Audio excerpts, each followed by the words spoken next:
Nazaki na maman bana ngozo mona bana misato zo mona. Bon dit vient.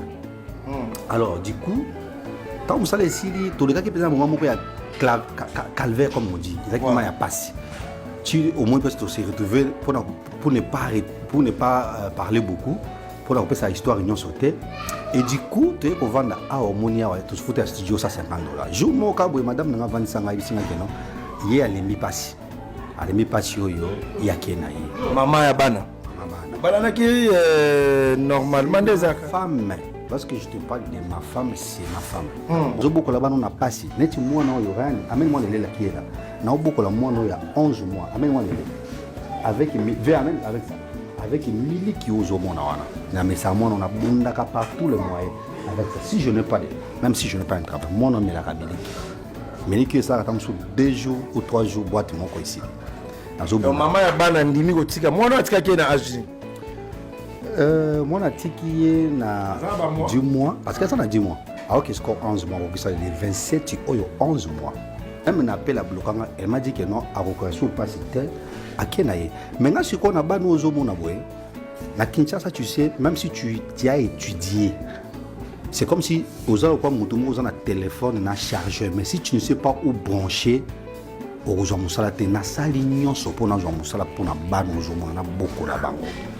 Et aussi ma tiki biso c'est-à-dire na ndinga tikeli biso atiki biso depuis mois passé nazo bonela ye nazo benga ye ça ne marche pas quand la réalité maman bana zonga tu vas prendre l'enfant je vais faire un effort de trouver un travail le travail c'est difficile il faut avoir des connaissances si tu n'as pas de connaissances à Kinshasa c'est trop difficile mais n'arrive pas à comprendre tous mes douleurs nangai il y a les bosso ezali na peuple congolais nyonso mutu nyonso akolanda image oyo que tu sois un peuple congolais, tu sois à l'étranger, je n'ai pas besoin que vous m'aidiez avec de l'argent.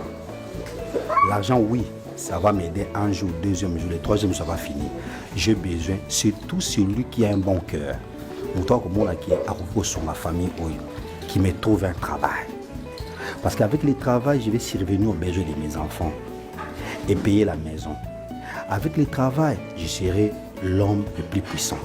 Je demande aux députés, aux hommes politiques, aux hommes d'affaires, nous sommes image ya kotumona bana oyo nous toujours souffrir. Bosunga ngai na ko trouver musala.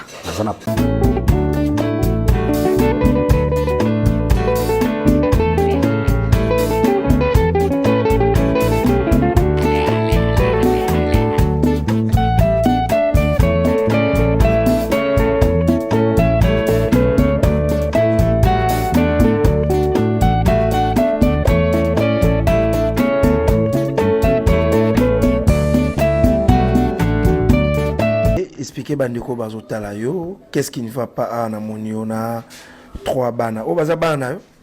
Oui, moi nanga liboso, il s'appelle Ryan et puis Ami Balé, il a 4 ans, celui-là que tu vois, il a 2 ans, il s'appelle Brandy et Ozomo nazana 11 mois pour te dire 11 mois kaka le 27 ya mois. Problème na bengela ki yo ezali, problème qui m'était arrivé. Ngana na Kinshasa, ngana na famille pauvre. Ngana botami na Kisangani. Maman a biso atinanga na Kinshasa pona ko tanga na musala koko maman biso parce que maman biso azoteka koko biso to ko na mbongo koko maman biso atinanga na Kinshasa pona yango. Arrivé ici, j'ai étudié, je suis licencié en communication des organisations. Parce que musala liboso, ezaki musala contrat et puis yaki aussi là pas encore comme na suka. Alors, nazaki na maman ba na ngozo mona ba na misato zo mona. Bon dit vient. Alors, du coup tant que ça les sili, tous les gars qui présent moment moko ya calvaire comme on dit, exactement ya passe.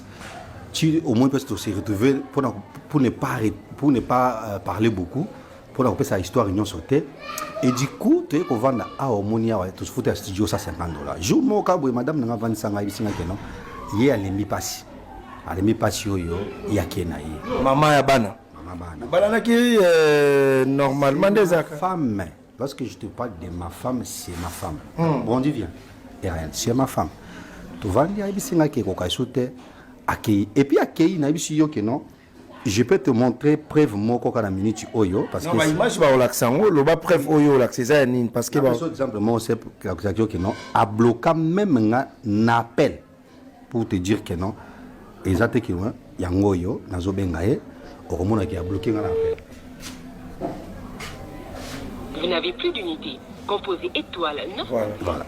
C'est-à-dire à bloquer ngala parce qu'il a une minute même un appel à bloquer elle m'a dit que non à reconnaître pas c'était à kenaye. Maintenant ce qu'on a ba nous mona boye na Kinshasa tu sais même si tu as étudié c'est comme si aux gens quoi mutumo on a téléphone na chargeur mais si tu ne sais pas où brancher au jour musala te na salignon so pona jour musala pona ba nous mona na boko la bango et aussi nazo boko la bano na pasi neti mwana oyo rani amène moi le la qui est là na boko la mwana oyo ya 11 mois amène moi le avec même avec ça avec mili qui aux mona wana na mais ça mwana on a bundaka partout le mois avec ça si je n'ai pas même si je n'ai pas un travail mon nom est la miliki miliki ça attend sur 2 jours ou 3 jours boîte mon ko ici nazo donc maman ya bana ndimi ko tika mwana tika ki na âge mwana tiki na 10 mois parce que ça na 10 mois alors que score 11 mois qui ça les 27 oyo 11 mois là où qui ça les 27 oyo 11 mois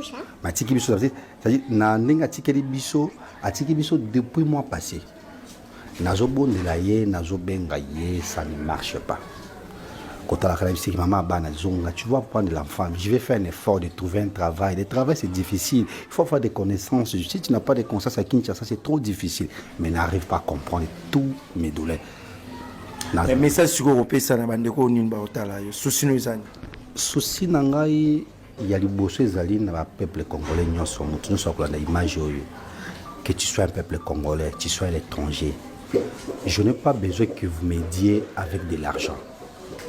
L'argent, oui, ça va m'aider un jour, deuxième jour, le troisième, ça va finir. J'ai besoin, surtout celui qui a un bon cœur. Moi, comme moi, qui est arrivé sur ma famille, qui me trouve un travail. Parce qu'avec le travail, je vais survenir aux besoins de mes enfants et payer la maison. Avec le travail, je serai l'homme le plus puissant. Je demande aux députés, aux hommes politiques, ba homme d'affaires nyonso ya kolanda image ya kotomona bana oyo ndenge tozo souffrir bosunga ngai na kotrouver musala nazana posta tiki bo edenga na mbongo bo edenga na musala à travers musala et kosala ki bana bazonga ndenge bazali laki bazotanga pété oyo azaki kotanga classe katanaki parce que il n'y a pas de moyens je n'ai pas de moyens j'avais un travail avant mais je n'avais pas de moyens actuellement il n'étudie pas après il est à la maison ndenga osenga ke na bino ngole bolimbisanga peut-être na ninga na kisi image ya bana ngai mais naza na position ya faiblesse naza na musala te na tangi mais musala ezomona na ti bomona ka place toujours vanda hôtel même le contrat de cet studio que tu vois ici ça va prendre fin d'ici là on n'a même pas la maison on ne sait même pas où on doit aller habiter mais numéro ni ba reçoit. Pour tout celui qui veut me contacter, mon numéro c'est 099 99 52 793 099 99 52 793 wana numéro na ngai. En tout cas bosunga biso naza na posa nasiye ko senga minote bo pesa nga mbongo naza na posa mbongo te naza vraiment nde na posa bo idenga na ko pesa nga musala pona ko survenir na besoin ya bano bozo mona awa bano bazo nyokoma. J'ai cherché le travail. Na Congo, si tu as connaissance, tu n'as pas un travail. Il faut avoir toujours une connaissance. Et bien, na Congo, ils n'ont pas si tu as une connaissance. C'est tout un problème. C'est comme si tu as un chargeur, mais tu n'as pas un chargeur avec un téléphone, mais tu ne sais pas où brancher. Voilà. Tu peux faire même les tests. Na Congo, ça ma preuve, s'il te plaît, Mathieu Bosch. Ozo toza en direct nakola kisayo kaka ba mail o nazo tsala ke nazwa musala tiro nazo zwa te o mail na ngai nazo fungola na la kisame ba téléspectateur wa mona là où combien de fois je cherche le travail même na musala yango moko e ba ngai o nyonso za ba CV na ngai nazo tinda ba CV okomona ba CV nazo tinda mais nazo zwa solution moko te pona retour ya musala ezomona na te. Même si tu envoies, ok, tu fais l'entretien, on te dit qu'on va t'appeler, on va toujours t'appeler. Tu vas attendre que non, on va commencer à répondre. Alors, on va dire qu'il y a un niveau, na gauche ni à droite, il faut aller dans les médias pour que na senga que non aide na mutu no sa ko ka mawana ngana cri d'alarme ya bana oyo pour me trouver le travail.